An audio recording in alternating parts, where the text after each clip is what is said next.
आज की वीडियो में पूरी केमिस्ट्री के 20 मोस्ट इंपोर्टेंट क्वेश्चन को समझने वाले हैं। हमारे पास पहला क्वेश्चन दिया गया है, रक्षण क्या है। यानी कि रक्षण क्या है, क्या ये एग्जाम में बार बार आए हुए हैं सब क्वेश्चन है प्रीवियस ईयर में, जब हम देखेंगे हम 60 पेपर में तो उसमें मिलेंगे। यानी कि रक्षण क्या है, हमारे पास क्या है, रक्षण क्या है। तो रक्षण क्या होता है हमारे पास, बेद्रव स्नेही कुलाइड जिन्हें द्रव विरोधी कुलाइड के विलयन में डालने से द्रव विरोधी कुलाइड का स्थायित्व बढ़ जाता है, उन्हें रक्षी कुलाइड कहते हैं। इसमें मेन चीज़ क्या है, जब हम क्या कहते हैं द्रव स्नेही कुलाइड, क्या वो बेद्रव स्नेही कुलाइड जिन्हें द्रव विरोधी कुलाइड के विलयन में डालने से क्या होता है, द्रव विरोधी कुलाइड का स्थायित्व बढ़ जाता है। क्या बढ़ जाता है, स्थायित्व बढ़ जाता है, उसे क्या कहते हैं, इनमें उन्हें रक्षी कुलाइड कहते हैं। क्या कहते हैं, रक्षी कुलाइड कहते हैं। इसका उदाहरण क्या है, जिलेटिन। इसका एग्जाम्पल क्या लिखते हैं, जिलेटिन। क्या होता है हमारे पास रक्षण, यानी कि बेद्रव स्नेही कुलाइड जिन्हें द्रव कुलाइड के विलयन में, क्या द्रव कुलाइड के विलयन में डालने से द्रव कुलाइड का स्थायित्व बढ़ जाता है, उन्हें रक्षी कुलाइड कहते हैं। क्या कहते हैं, रक्षी कुलाइड कहते हैं। फिर हमारे पास आती है दूसरा क्वेश्चन, यानी कि स्वर्ण संख्या। स्वर्ण संख्या क्या होती है, यानी किसी रक्षी, ध्यान से पढ़ना, नहीं किसी रक्षी कुलाइड की मिलीग्राम में वह न्यूनतम मात्रा क्या होती है, न्यूनतम मात्रा होती है जो 1 मिलीलीटर विद्युत अवघट्ट द्वारा 100 मिलीलीटर द्रव रोधी कुलाइड का स्कंदन रोकने के लिए ठीक पर्याप्त होती है। क्या होती है, ठीक पर्याप्त होती है, स्वर्ण संख्या कहलाती है। स्वर्ण संख्या क्या होती है, किसी रक्षी कुलाइड की, यानी किसी रक्षी कुलाइड की मिलीग्राम में वह न्यूनतम मात्रा क्या होती है, किसी पहले लिख देंगे यहाँ पर क्या, स्वर्ण संख्या। क्या कुलाइड कौन सा हुआ, रक्षी कुलाइड। किसी रक्षी कुलाइड की मिलीग्राम में लेंगे, क्या मात्रा क्या लेंगे, मिलीग्राम में वह न्यूनतम मात्रा क्या 1 मिलीलीटर से 1 मिलीलीटर विद्युत अवघट्ट लेंगे, तो 1 मिलीलीटर अवघट्ट द्वारा 100 मिलीलीटर द्रव विरोधी कुलाइड का स्कंदन रोकने के लिए ठीक पर्याप्त होती है, स्वर्ण संख्या कहलाती है। क्या कहलाती है, स्वर्ण संख्या कहलाती है। इस टाइप से इसको हम समझ लेंगे।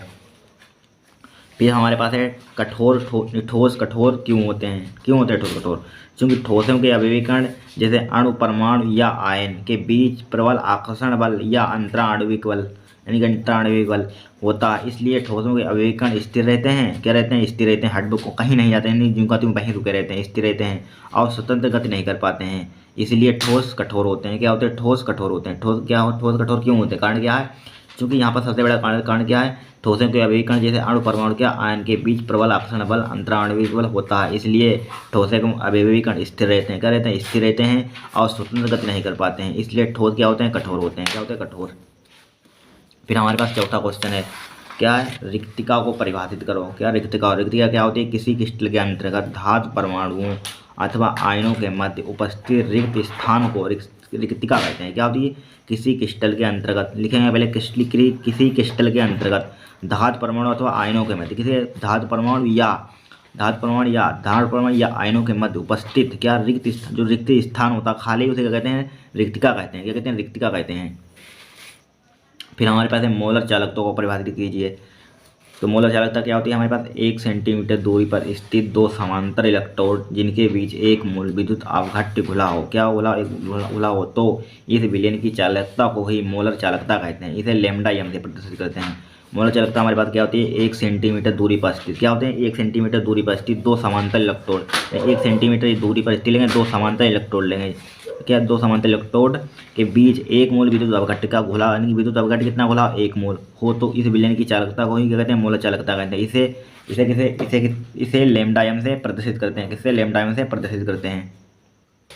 अब हमारे पास एक छठा क्वेश्चन है, नेनार्ड समीकरण लिखिए, उसकी एक उपयोगिता लिखिए। यानी पिछले साल एक क्वेश्चन आया हुआ है, 3 नंबर का आया था। क्या आया था, नेनार्ड समीकरण लिखिए तथा उसकी एक उपयोगिता लिखिए। तो नेनार्ड समीकरण के लिए सबसे पहले लिखेंगे हम, यानी कि माना कि कोई इलेक्ट्रोड अभिक्रिया निम्न है, मैंने इलेक्ट्रोड अभिक्रिया मैंने मान ली Mn+1 प्लस n इलेक्ट्रॉन जोड़ दिए यहाँ पर, यम ये सॉलिड में एक में धातु आयन है, जो इस अभिक्रिया के लिए नेनार्ड समीकरण निम्न हो। क्या होती है, E ध्यान रखना, E0 माइनस के 2.303 अपान NF RT log 1 अपान Mn+1, ये क्या होती है, नेनार्ड समीकरण। इसके डाटा यहाँ पर दिया गया है, कौन को इसकी पहचान किया, क्योंकि ई क्या होता है, हमारे पास इलेक्ट्रोड विभव होता है। क्या होता है, इलेक्ट्रोड विभव। E0 क्या होता है, मानक इलेक्ट्रोड विभव। क्या होता है, मानक इलेक्ट्रोड विभव। आर क्या होता है, सार्वत्रिक गैस नेतांक, आर यहाँ पर लिखा, आर सार्वत्रिक गैस नेतांक। टी क्या होता है, परमताप। एफ क्या होता है, फ्राइडे नेतांक। Mn+1 क्या होता है, धातु आयन। क्या होता है, धातु आयन। इस टाइप से ये सब लिख देना है। पहले नेनार्ड समीकरण लिखनी है, फिर इसके सिंबल ये क्या है, कि क्या प्रदर्शित करते हैं, कि इसको लिख देंगे। ई क्या है, इलेक्ट्रोड विभव होता है, E0 क्या होता है, मानक इलेक्ट्रोड, इस टाइप से लिख देंगे। फिर हमारे पास इसकी उपयोगिता लिखिए। उपयोगिता इसकी किस प्रकार करते हैं, उपयोगिता, चूँकि नेनार्ड समीकरण एक वैज्ञानिक समीकरण है। क्या है, एक वैज्ञानिक साइंटिस्ट की समीकरण, जिसका उपयोग किसी विद्युत रासायनिक सेल की कमी या क्षमता वोल्टेज को खोजने के लिए किया जाता है। किसमें किया जाता है, नेनार्ड समीकरण एक वैज्ञानिक समीकरण जिसका उपयोग विद्युत विद्युत रासायनिक सेल की कमी क्षमता या वोल्टता को खोजने के लिए किया जाता है। बस यहाँ पर लिख देंगे। अब हमारे पास है दूसरा क्वेश्चन, 7वां, फलक केंद्रित घनी FCC एक कोष्ठिका में परमाणु की कुल संख्या की गणना कीजिए। क्या कहते हैं परमाणु की कुल संख्या, ये भी पिछले साल आया हुआ, कितने कितने नंबर का, 2 नंबर का क्वेश्चन आया हुआ है। यानी कि फलक केंद्रित घनी FCC एक कोष्ठिका में परमाणु की कुल संख्या की गणना कीजिए। परमाणु की संख्या निकालेंगे। तो इस मान लीजिए यहाँ पर हमारे पास एक घन है, यहाँ पर बना देंगे, यहाँ पर या डायरेक्ट कर सकते हैं। मान लीजिए हमने क्या बना दिया, यहाँ घन बना दिया इस टाइप से, इसको हम इधर मिला देंगे, इसको इधर मिला दिया हमने। यहाँ पर यानी यहाँ पर एक बिंदु होगा, यहाँ पर एक, यहाँ पर एक, यहाँ पर एक, यहाँ पर एक, यहाँ पर, ठीक है। फिर एक यहाँ पर, एक यहाँ पर, एक यहाँ पर, एक यहाँ पर, 2 यहाँ पर। तो यहाँ पर क्या करना है, फलक केंद्रित घनी एक कोष्ठिका में परमाणु की कुल संख्या। तो यहाँ पर परमाणु की संख्या यहाँ पर लिखेंगे, परमाणु की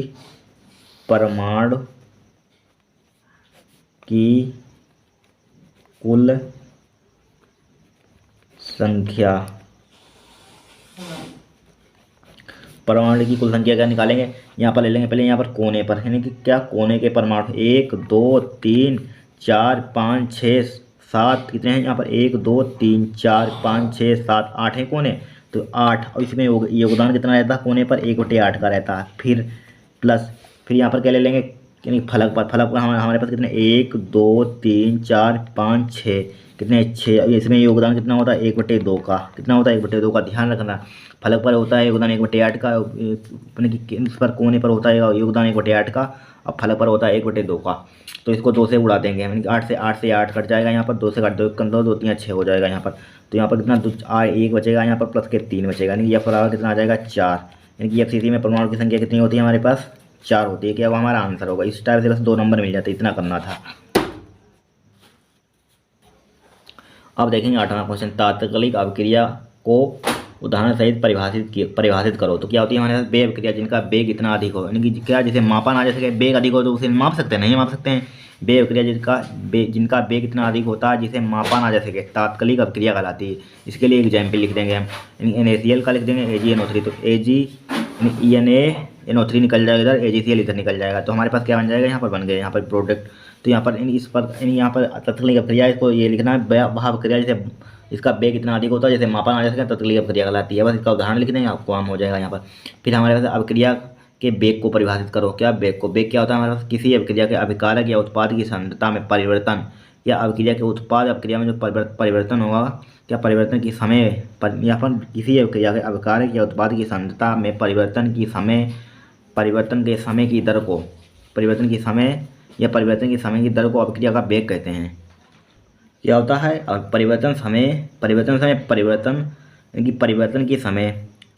समय की दर को अभिक्रिया का वेग कहते हैं। अभिक्रिया का वेग यहाँ पर 2 बार लिखे हैं, यानी कि परिवर्तन की समय, यहाँ पर लिखा हुआ किसी अभिक्रिया के अभिकारक के उत्पाद की सांद्रता में परिवर्तन की समय दर को किसे कहते हैं, होने वाले परिवर्तन की समय दर को अभिक्रिया का वेग कहते हैं। यहाँ पर इतना, यहाँ पर क्या कर देंगे, काट देंगे यहाँ पर। इसकी डेफिनेशन क्या होती है, किसी अभिक्रिया में अभिकारक या उत्पाद की सांद्रता में क्या होती है, सांद्रता में परिवर्तन, यहाँ तक लिखेंगे, परिवर्तन की समय दर को अभिक्रिया का वेग कहते हैं। क्या कहते हैं, अभिक्रिया का वेग कहते हैं। इस टाइप से इसको सोल्व कर सकते हैं। अभिक्रिया का वेग परिभाषा तो किस पर लिखेंगे, किसी अभिक्रिया के अभिकारक या उत्पाद की सांद्रता में परिवर्तन की दर को अभिक्रिया का वेग कहते हैं।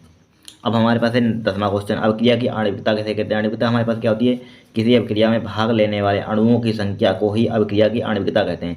जो हमारे पास अणु हैं यहाँ पर बन होगा, यही परिभाषा लिखी हुई है, किसी अभिक्रिया में भाग लेने वाले अणुओं की संख्या को ही अभिक्रिया की आणविकता कहते हैं। क्या कहते हैं, आणविकता। तो अभिक्रिया की आणविकता हमारे पास कितनी, 2 + 1 जोड़ देंगे, इक्वल टू कितनी आएंगे, 3। या क्या हो गया हमारे पास, अभिक्रिया की आणविकता। अगर पूछा जाए अभिक्रिया की आणविकता इस इक्वेशन में ज्ञात कीजिए, तो इस टाइप से हम ज्ञात कर सकते हैं। 2 + 1 जोड़ेंगे, इक्वल टू हमारे पास 3 है। एक हमारे पास अभिक्रिया की आणविकता है, क्या आणविकता। फिर इसी प्रकार क्या आ सकती है हमारे पास, कोटि आ सकती है यहाँ पर, यानी कि अभिक्रिया की कोटि किसे कहते हैं। कोटि क्या होती है, किसी अभिक्रिया को अभिकारक की सांद्रता की घातों का योगफल अभिक्रिया की कोटि कहलाती है। जो इसमें घात होती है यहाँ पर होल पावर 1 होगी, इसकी होल पावर 1 होगी, यही क्या होगी यहाँ पर। अब यानी कि यही क्या होती है डेफिनेशन, यानी कि क्या होती है, किसी अभिक्रिया में अभिकारक की सांद्रता की घातों का योगफल, यानी कि अभिक्रिया की जो सांद्रता है यहाँ पर, यानी कि घातों का योगफल सम क्या होती है, अभिक्रिया की कोटि कहलाती है। अभिक्रिया की कोटि का निकालने को इनके घातों को ऐड कर देंगे हम यहाँ पर, अभिक्रिया का कोटि +1 + 1 = 2। ये क्या होगा, हमारा आंसर होगा। अब देखेंगे 12वां क्वेश्चन, आभासी आणविक अभिक्रिया क्या है, उदाहरण सहित समझाइए। क्या होती है हमारे पास, वे अभिक्रिया जिनकी कोड तो एक हो परंतु आणविकता एक ना हो। क्या आणविकता एक ना हो, ऐसी अभिक्रिया को आभासी आभासी आणविक अभिक्रिया कहते हैं। क्या कहते हैं, वे अभिक्रिया जिनकी कोड एक हो परंतु आणविकता एक ना हो। जो अभी हमने पढ़ी कोड यानी कि आणविकता एक ना हो, अभिक्रिया को आभासी एक आणविक अभिक्रिया कहलाती है। तो यानी कि आभासी आणविक अभिक्रिया कहलाती है। इसके लिए एग्जाम्पल लिख देंगे, C2H5COCH3H2O। तो यहाँ पर बन जाएंगे C2H5O C एक H यहाँ पर ले लेंगे तो C2H5 एल्कोहल बन जाएगा, H कमल बन जाएगा। अब आणविकता निकालेंगे तो 2 आ जाएगी, कोड निकालेंगे बना जाएगी। अभी बताइए हमने, यानी कि विद्युत अपघट्ट के उन्नयन मान को समझाइए। 13वां क्वेश्चन है, क्या होता है हमारे पास उन्नयन मान, क्या होता है, किसी भी विद्युत अपघट्ट की मिली मूल में, क्या मिली मूल में वह मात्रा जो 1 लीटर कोलॉइड विलयन को स्खंदित करने के लिए पर्याप्त होती है उसे विद्युत अपघट्ट का उन्नयन मान कहते हैं। उन्नयन मान क्या होता है, किसी भी विद्युत अपघट्ट की मिली मोल में, किसमें, मिली मोल में लेंगे, क्या विद्युत अपघट्ट क्या लेंगे, मिली मोल में वह मात्रा, क्या लेंगे, मिली मोल में लेंगे मात्रा जो 1 लीटर कोलॉइड विलयन को, जो कोलॉइड विलयन होगा 1 लीटर का, 1 लीटर कोलॉइड विलयन को स्खंदित यानी स्खंदित करने के लिए क्या होता है, पर्याप्त होती है। क्या होती है, पर्याप्त हेतु है, उसे विद्युत अपघट्ट का उन्नयन मान कहते हैं। क्या कहते हैं, उन्नयन मान। फिर हमारे पास है 14वां क्वेश्चन, यानी हेलोजन रंगीन क्यों होते हैं। पिछले साल क्वेश्चन आया था, क्या होते हैं हेलोजन रंगीन क्यों होते हैं। तो हमारे पास क्या होता है, क्योंकि हेलोजन के बाह्यतम कक्षा में 1 इलेक्ट्रॉन होता है। जब हेलोजन का हम इलेक्ट्रॉनिक विन्यास करेंगे हम, यानी क्या होता है, क्लोरीन ब्रोमीन नाइट्रोजन यहाँ होती है, यहाँ पर क्या होता है, fluorine, chlorine, bromine, iodine, antimony आगे तक होती हैं। जब इसका हम इलेक्ट्रॉनिक विन्यास करेंगे तो हमारे पास एक आएगा। देखिए फ्लोरीन का फ्लोरीन का परमाणु क्रमांक कितना होता है, मान लीजिए क्लोरीन का होता है 17 होता है, फ्लोरीन का कितना होता है परमाणु क्रमांक 9 होता है, कितना होता है 9। और इसका इलेक्ट्रॉनिक विन्यास करेंगे फ्लोरीन का कितना होता है परमाणु क्रमांक 9 होता है, 9 बराबर 9। इसका इलेक्ट्रॉनिक विन्यास करेंगे कितना, 2 और 7, क्या हो जाएगा यहाँ पर 7 हो जाएगा, यानी कि 7 2 9 हो जाएगा यहाँ पर। यानी कि अगर ये 1 इलेक्ट्रॉन यहाँ पर लेंगे तो ये एक इसमें क्या हुआ एक, तो इसमें क्या हुआ, 1 इलेक्ट्रॉन ही इसके बाह्यतम कोश का 1 इलेक्ट्रॉन भी नहीं लगेगा तभी तो स्टक पूर्ण करेगा। तो इसलिए होता है क्योंकि हेलोजन के बाह्यतम कक्षा में 1 इलेक्ट्रॉन होता है। जब बाह्यतम कक्षा में 1 इलेक्ट्रॉन लेंगे तो अष्टक पूर्ण करना चाहता था तो इलेक्ट्रॉन 1 होता है ऊष्मा देने पर, या क्योंकि हेलोजन के बाह्यतम कक्षा में 1 इलेक्ट्रॉन होता है, ऊष्मा देने पर या इलेक्ट्रॉन तो उत्सर्जित हो जाता है। क्या होता है, जब ऊष्मा उसको हम हीट देंगे क्या हो जाएगा, निकल जाएगा, रिलीज हो जाता है तथा जिस क्षेत्र से रंगीन किरणों को अवशोषित कर लेता है, इसलिए हेलोजन रंगीन होते हैं। हेलोजन रंगीन क्यों होते हैं, क्योंकि हेलोजन के बाह्यतम कक्षा में 1 इलेक्ट्रॉन होता है, ऊष्मा देने पर यह इलेक्ट्रॉन उत्सर्जित हो जाता है तथा 10 क्षेत्र से रंगीन किरणों को अवशोषित कर लेता है, इसलिए क्या होता है, हेलोजन रंगीन होता है। क्या होता है, हेलोजन रंगीन होता है। अब हमारे पास है HF द्रव जबकि HCl एक गैस है, क्यों, क्योंकि कारण क्या होता है, HF द्रव है क्योंकि HF में हाइड्रोजन बंध पाया जाता है और जबकि HCl में हाइड्रोजन बंध नहीं पाया जाता, इसलिए HCl एक गैस है और HF द्रव है। HF में क्या हाइड्रोजन, चूंकि H तो इसमें भी हाइड्रोजन बंध पाया जाना चाहिए नहीं, लेकिन चूंकि फ्लोरीन हाइड्रोजन किसमें निगेटिव तत्व में पाया जाता है, यानी FON, यानी कि इनके बीच में हाइड्रोजन मत पाया जाता है, यानी कि इसको बनाएंगे तो यहाँ पर ट्रिपल बॉन्ड से यहाँ पर बंध जुड़ता है, इसलिए HF में हाइड्रोजन बंध पाया, चूँकि क्लोरीन में कभी हाइड्रोजन बंध नहीं बनता है, इसलिए क्या यानी कि क्लोरिस HCl में कभी हाइड्रोजन प्लेस यहाँ पर क्या अगर निगेटिव तत्व है FON चमके उसी में हाइड्रोजन बंध होता है। इसमें क्या है F है तो इसलिए हाइड्रोजन बंध पाया जाता है, जबकि Cl में हाइड्रोजन चूँकि यहाँ पर सेल नहीं है इसलिए, जबकि HCl में हाइड्रोजन बंध नहीं पाया जाता, इसलिए HCl एक गैस है, HF द्रव है। क्या है, HCl एक गैस है, HF क्या है, द्रव है। इस टाइप से हम इसको समझ सकते हैं। अब हम देखेंगे 16वां क्वेश्चन। 16वां हमारे पास मोलर उन्नयन स्थिरांक क्या है। क्या होता है हमारे पास, 1000 ग्राम मिलीग्राम विलायक में किसी विद्युत अपघट्ट के 1 ग्राम अणु को घोलने से विलयन के क्वथनांक में जो उन्नयन होता है उसे मोलर उन्नयन स्थिरांक कहते हैं। इसे केवी से प्रदर्शित करते हैं। क्या होता है हमारे पास, 1000 ग्राम विलायक में किसी विद्युत अपघट्ट के 1 ग्राम अणु को घोलने से विलयन के क्वथनांक में जो उन्नयन होता है उसे मोलर उन्नयन स्थिरांक कहते हैं। इसे केवी से प्रदर्शित करते हैं। किससे, केवी से प्रदर्शित करते हैं। फिर हमारे पास है 17वां क्वेश्चन, समप्रासी विलयन किसे कहते हैं। क्या होते हैं हमारे पास समप्रासी विलयन, भिन्न पदार्थों वाले 2 विलयन जिनके परासरण ताप पर समान होते हैं। क्या होते हैं, फिर ध्यान रखना है, समप्रासी विलयन क्या होते हैं, सम मतलब परासरण जिनके समान होते हैं उन्हें समप्रासी विलयन कहते हैं। बस क्या यानी भिन्न पदार्थ वाले 2 विलयन जिनके परासरण ताप क्या होते हैं, समान ताप पर समान होते हैं, समप्रासी विलयन कहलाते हैं। बस हो जाएगा यहाँ पर। फिर हम देखेंगे 18वां क्वेश्चन, शून्य कोटि की अभिक्रिया कैसे कहते हैं, उदाहरण से स्पष्ट कीजिए। क्या होती है हमारे पास शून्य कोटि की अभिक्रिया, वह अभिक्रिया जिसमें अभिक्रिया का वेग अभिकारक की अणुओं की सांद्रता पर निर्भर नहीं करता। किस पर, सांद्रता पर निर्भर नहीं करता है, शून्य कोटि की अभिक्रिया कहलाती है। क्या कहलाती है, शून्य कोटि की अभिक्रिया कहलाती है। क्या कहलाती है, शून्य कोटि की अभिक्रिया कहलाती है। इसकी H2Cl2 यानी शून्य कोटि की अभिक्रिया अगर उसमें आ जाए MCQ में यानी बहुविकल्पी प्रश्न में लिखा हुआ है H2+Cl2HCl, उसमें उसमें पूछा जाएगा शून्य कोटि की अभिक्रिया के लिए उदाहरण है, तो ये होगा H2+Cl2, सनलाइट होगा, क्या होगा 2HCl होगा, क्या होगा 2HCl। क्या लिख सकते हैं, इसका एग्जाम्पल लिख सकते हैं इस टाइप से हम। अब हम समझेंगे क्या 19वां क्वेश्चन। और समझेंगे क्या 19वां क्वेश्चन, फॉर्मेल्डिहाइड एवं फार्मिक अम्ल की संरचनाओं को भिन्नता स्पष्ट कीजिए। ये भी बहुत बार क्वेश्चन आया हुआ है। तो यहाँ पर क्या है, फॉर्मेल्डिहाइड एवं फार्मिक अम्ल की संरचनाओं को भिन्नता स्पष्ट कीजिए। तो क्या होती है फार्मिक अम्ल, पहले देखेंगे। फार्मिक अम्ल का फार्मूला क्या होता है, HCOOH होता है। क्या होता है, इसकी संरचना इस टाइप से बना सकते हैं। इसमें क्या है, चूंकि यहाँ पर देखिए HCO में कार्बोनिल समूह, यानी कि COO क्या होता है, किसे कार्बोनिल समूह बोलते हैं। क्या कार्बोनिल समूह की संयुक्ता से हाइड्रोक्सी OH एवं दूसरी संयुक्ता में हाइड्रोजन परमाणु जुड़ा है, इससे जुड़ा हुआ है। यही पर लिखा हुआ है कि किससे, समूह की संयुक्ता से हाइड्रोक्सी OH समूह जुड़ा हुआ है। किससे, इससे जुड़ा हुआ है, इस समूह से कार्बोनिल समूह से H जुड़ा हुआ है। यहाँ पर हाइड्रोक्सी यानी OH को क्या बोलते हैं, हाइड्रोक्सी समूह बोलते हैं। OH जुड़ा हुआ है, इसी को कहते हैं फार्मिक अम्ल। इसमें क्या पूछा गया, फार्मिक अम्ल की संरचना, ये संरचना है। यहाँ पर ये संरचना बना देंगे, जो लिखा हुआ है इसी को हिंदी में लिख देंगे। यानी कि HCOOH में कार्बोनिल समूह, यानी कि COOH का कार्बोनिल समूह दिया है। समूह की एक संयुक्ता में क्या एक संयुक्ता में जुड़ा हुआ हाइड्रोक्सी समूह व दूसरी संयुक्ता में क्या हाइड्रोजन परमाणु जुड़ा हुआ, दूसरी संयुक्ता में क्या जुड़ा हुआ, हाइड्रोजन परमाणु जुड़ा हुआ। इसी को कहते हैं क्या, फॉर्मेल्डिहाइड की संरचना कहते हैं। फिर हमारे पास है फार्मिक अम्ल की।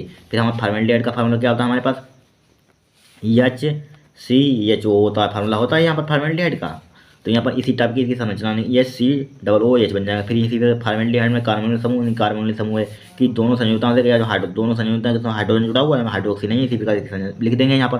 दोनों में मतलब हाइड्रोजन जुड़ा हुआ है, बस हो जाएगा काम। यहाँ पर क्या है, फॉर्मेल्डिहाइड में कार्बोनिल समूह की दोनों संयुक्ताओं में हाइड्रोजन परमाणु जुड़ा रहता है। फिर हमारे पास एक क्वेश्चन, ये साम स्थिरांक की गणना नेनस्ट समीकरण की सहायता से ज्ञात कीजिए। बहुत बार क्वेश्चन आया हुआ है। तो साम स्थिरांक की गणना करेंगे। यहाँ पर पहले लिखेंगे यदि अभिक्रिया, यहाँ पर लिखेंगे डेरिवेशन। यहाँ पर क्या है, यदि, यहाँ पर अभिक्रिया रिएक्शन मान लेंगे। यदि अभिक्रिया क्या मान लिया, अभिक्रिया ये अल्फा बीटा मान लेंगे। ये ए कैपिटल ए मान small a capital A plus B small b capital B यहाँ पर गिव्स आउट सी छोटी सी बड़ी सी बना दी plus small D capital D में n इलेक्ट्रॉन भाग लेते हैं, क्या लेते हैं, n इलेक्ट्रॉन भाग लेते हैं। फिर यहाँ तब नेनस्ट समीकरण से, नेनस्ट समीकरण क्या होती है हमारे पास, तब यहाँ पर लिख देंगे तब नेनस्ट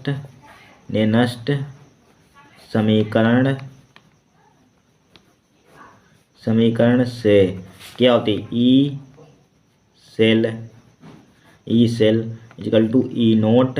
ये 25 सेंटीग्रेड पे होती है, जो समीकरण में पीछे होता है वो होती है 25 सेंटीग्रेड। जो सिंप्लीफाई करें तो ये हमारे पास आ जाएगी ई नोट सेल हो जाएगा। E cell equal to E naught cell minus का हो जाएगा 0 पॉइंट क्या होती है 25 सेंटीग्रेड माइनस के 0.591। यहाँ पर जीरो भी होता है 0.0591 डिवाइडेड बाई क्या हो जाएगा एन log सी, यानी कि यहाँ पर क्या है सी, तो सी की पावर ले लेंगे। यहाँ पर सी की पावर स्मॉल सी हो जाएगा।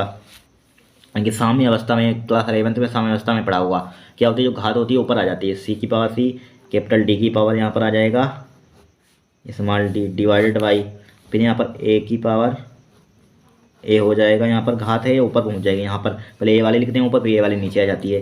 फिर यहाँ पर क्या आ जाएगी बी की पावर बी आ जाएगा यहाँ पर। अब यहाँ पर क्या करेंगे हम, सिंप्लीफाई इसको कर लेंगे।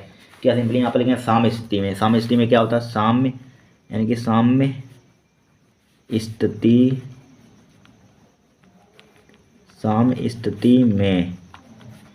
में क्या होता है, ई सेल का क्या मान होता है, जीरो होता है। क्या होता है, जीरो। तो यहाँ पर जीरो पुट कर देंगे। तो यहाँ पर कितना हो जाएगा, जीरो, कितना हो जाएगा जीरो, यानी कि जीरो बराबर, या यहाँ पर साम्य स्थिति में क्या ई सेल बराबर जीरो होता है। यहाँ पर और भी लिख सकते हैं, यानी इसकी पावर क्या होती है, के सी के बराबर होता है। किसके बराबर होता है, के सी के बराबर।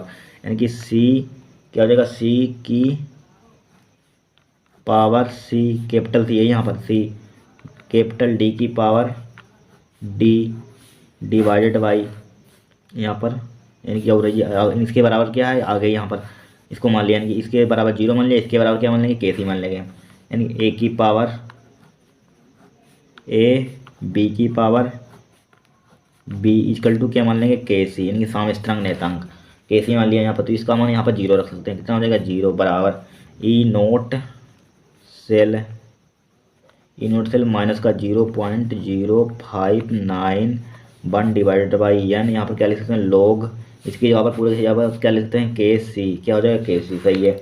यही हमें निकालना था, या इसको हम इधर ले आएंगे तो इसको इधर लाएंगे के सी, इसको डायरेक्ट इधर ले जाएंगे, इसको इधर लाएंगे तो किसका हो जाएगा प्लस का हो जाएगा। तो ई नोट सेल बराबर हो जाएगा 0.0591 डिवाइड बाई एन लॉग के सी। बस यही हमें निकालना था, क्या निकालना था यही, बस हो जाएगा। यहाँ पर क्या हो जाएगा, जहाँ के सी क्या है साम स्थिरांक है, साम स्थिरांक की गणना निर्णायक समीकरण से ज्ञात कीजिए, यही हमें निकालना था।